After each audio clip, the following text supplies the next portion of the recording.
भक्ति और शक्ति, इन दोनों का संबंध बड़ा ही सरल है। मनुष्य भक्ति करता है ताकि उसे शक्ति मिल सके, और शक्ति मिलने के पश्चात भक्ति भूल ही जाता है, शक्ति की आसक्ति में खो जाता है, और वहीं से उसका विनाश आरंभ होता है। क्यों? क्योंकि भक्ति से मिली शक्ति किसी और का हित करने के लिए होती है, किसी और के लिए कोई शुभ कार्य करने के लिए होती है, ना कि किसी के विनाश के लिए। अब यदि मैं आपको उदाहरण दूं तो कुदाल होती है ताकि हम धरा को खोद सके, एक गड्ढा बना सके और फिर एक नए वृक्ष को जन्म दे सके। एक वृक्ष जो अन्य जीवों को फल प्रदान करेगा, यात्रियों को छाया प्रदान करेगा। किंतु यदि इसी कुदाल का उपयोग हम किसी को हानि पहुंचाने के लिए करते हैं तो हानि केवल हमारी ही होगी। इसलिए जीवन में जो भी शक्ति आपके पास आती है, भले ही भक्ति से या कहीं और से भी, इसका सदुपयोग करना सीखिए, अन्यथा यही शक्ति आपके अंत का कारण बनेगी। वरदान अत्यंत विचित्र भाव है, किंतु देखा जाए तो यह वरदान क्या नहीं कर सकता। एक रंग को यह राजा बना सकता है, एक दुर्बल को संसार का सबसे शक्तिशाली व्यक्ति बना सकता है। पर हम भूल जाते हैं एक अत्यंत महत्वपूर्ण बात। वरदान इस शब्द के अंत में दान छिपा है। ये दान बहुत महत्वपूर्ण है। स्मरण रखना चाहिए हमें कि ये वरदान हमें दान में मिला है, और इसीलिए इसका सम्मान करना आवश्यक है, इस पर अभिमान करना नहीं। और जो व्यक्ति वरदान पर अभिमान करता है उसे हानि ये पहुंचती है कि उसका ये वरदान उससे छिन जाता है। वर अर्थात श्रेष्ठ, अर्थात वरदान का अर्थ हुआ एक श्रेष्ठ दान। अब यदि इसका उपयोग आप किसी को हानि पहुंचाने के लिए करेंगे तो हानि केवल आपको ही पहुंचेगी। तो इस वरदान का सम्मान करें, उचित मार्ग पर चलें और उचित मंतव्य से इसका उपयोग करें, सब श्रेष्ठ होगा। पिता और पुत्र का संबंध अत्यंत मार्मिक होता है। पिता स्वप्न देखता है, उसे पूर्ण करने का हर संभव प्रयास करता है, किंतु फिर भी कई बार उसके स्वप्न अधूरे रह जाते हैं। फिर पिता सोचता है कि जो स्वप्न वो नहीं पूर्ण कर पाए उसकी संतान अवश्य पूर्ण करेगी। जिस स्थान तक वो कभी पहुंच नहीं पाए उसकी संतान अवश्य वहां पहुंचेगी। पिता अपनी संतान के भविष्य में वो स्वप्न देखने लगता है, और ऐसे में जब ये संतान आगे बढ़ती है उसे दुख नहीं होता, अपितु गर्व होता है। उसे अच्छा लगता है ये देख के कि उसकी संतान इतनी आगे जा रही है।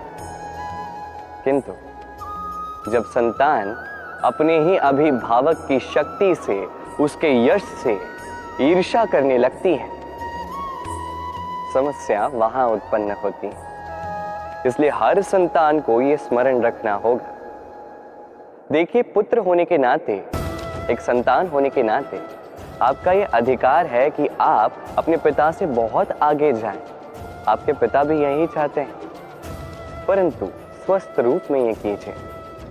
एक रेखा खींच लीजिए ना, ताकि आप आगे बढ़ते जाएं और आपके पिता को उसका गर्व भी हो और इस बात का दुख भी न लगे कि मेरी ही संतान मुझे छोटा करने का प्रयास कर रही है। इतिहास साक्षी, जिस व्यक्ति ने किसी और को छोटा करने का प्रयास किया वही व्यक्ति छोटा रहा। और मुझे नहीं लगता आप ये चाहते। किसी दिन आप भी किसी के पिता ही बनोगे। साथ ही इस शब्द के कितने पर्यायवाची हैं, मित्र, सखा, मीत, किंतु अर्थ एक ही है। वो जो आपका साथ देता है और वो जिसका आप साथ देते हैं। अब सबसे बड़ा प्रश्न ये उठता है कि कौन है वो जिसे आपको अपना साथी मान लेना चाहिए, अपना सखा, अपना मित्र, अपना मीत मान लेना चाहिए। आपका साथी वो जो दुख में आपके साथ खड़ा रहता है, आपका हाथ थामता है। आपका साथी वो जिसका हाथ आप अपने सुख में थामते हैं। उसी साथी का हाथ थामिए जो दुख में सदैव आपकी सहायता के लिए तत्पर रहता है, आपके साथ खड़ा रहता है और जिसे सुख में आप अपने साथ रख सकते हैं। और जब आपके पास आपके ये साथी होंगे तब आप ये समझेंगे कि जब दुख आता है जीवन में तो ये दुख घट जाता है, सब में बट जाता है, और यदि यही सुख आए तो ये सब की उपस्थिति में बढ़ जाता है। यही है प्रेम, यही है प्रीत, यही है साथ, जैसा मेरा और मेरी राधे का है। जीवन में ऐसे कुछ कार्य होते हैं जो आपको अकेले करने पड़ते हैं और ऐसे कुछ कार्य करने पड़ते हैं जो आपको साथ मिलकर ही करने होते हैं, एकजुट होकर, संयुक्त होकर। अब संयुक्त से मेरा तात्पर्य क्या है? मैं उन लोगों की बात नहीं कर रहा जो वास्तविक रूप में एक दूसरे के साथ आकर कार्य करते हैं। मैं उन लोगों की बात कर रहा हूं जो एक दूसरे से दूर रहकर भी एक दूसरे पर विश्वास करते हैं।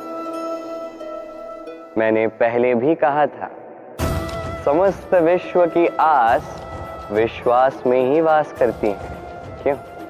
तो जहां समस्त विश्व है, जहां समस्त संसार है, वही विश्वास है। तो अपने आसपास ऐसे दल को संगठित कीजिए जिन्हें आप पर विश्वास है और जिन पर आप विश्वास करते हैं। हम जिस व्यक्ति को चाहते हैं, जिसे प्रेम करते हैं, उसे एक भेंट अवश्य देना चाहते हैं। एक ऐसी भेंट जो उन्हें बहुत अच्छी लगे, जो श्रेष्ठ हो, अति प्रिय हो, बहुमूल्य हो या कहो मूल्यवान हो। इसलिए हम क्या करते हैं? हम हाट जाते हैं, उनके लिए स्वर्ण, आभूषण, रत्न, हीरे, मोती ले आते हैं। परंतु क्या यही सर्वश्रेष्ठ भेंट है? कदापि नहीं। सर्वश्रेष्ठ भेंट है स्वतंत्रता, उसे अपने मन के अनुसार जीने की स्वतंत्रता। यदि आप किसी को स्वतंत्रता नहीं दे पाते तो वो कहीं ना कहीं बंध जाता है, उसका विकास कहीं ना कहीं रुक जाता है। किंतु यदि आपने किसी को स्वतंत्रता दे दी तो आप देखेंगे कि वो समस्त संसार को, इस जीवन को अपनी दृष्टि से देखेगा और समझेगा कि उचित क्या है और अनुचित क्या है, और यही सबसे श्रेष्ठ है। अब यदि केवल स्वतंत्रता दे देने से आप किसी को इतनी बड़ी शक्ति दे सकते हैं तो आप ही मुझे बताइए, क्या इससे बड़ी भी कोई भेंट है? कर्म, धर्म और कर्तव्य, ये तीनों आपस में जुड़े हुए हैं और कई बार इन तीनों को पूर्ण करते करते हमें उस व्यक्ति के सामने भी खड़ा होना पड़ता है, उसके विरुद्ध जाना पड़ता है जिससे हम सबसे अधिक प्रेम करते हैं। किंतु वहां ये युद्ध, ये व्यक्तिगत युद्ध नहीं रहता, ये होता है कर्म, धर्म और कर्तव्य का युद्ध। सरल नहीं है, अत्यंत कठिन होता है उसका सामना करना जिसका हम सबसे अधिक सम्मान करते हैं। किंतु हमें तो हमारे धर्म के पथ पर चलना ही होगा, क्योंकि हम कर्मबद्ध, कर्तव्यबद्ध, और यही उचित भी। बस इतना स्मरण रखिएगा, यदि आपका मंतव्य शुभ है, आपकी सोच शुभ है, आप कर्म, धर्म और कर्तव्य के पथ पर अग्रसर हैं, तो इस प्रक्रिया में यदि आप अपने आराध्य के समक्ष भी क्यों न खड़े हो जाओ, आपको कोई हानि नहीं पहुंचेगी। मनुष्य बड़ा ही विचित्र प्राणी है। योजनाएं बनाता है, षड्यंत्र करता है, प्रयास करता है, किसी को पराजित करने का प्रयास करता है, सर्प को रस्सी समझकर हाथ में थामने का प्रयास करता है।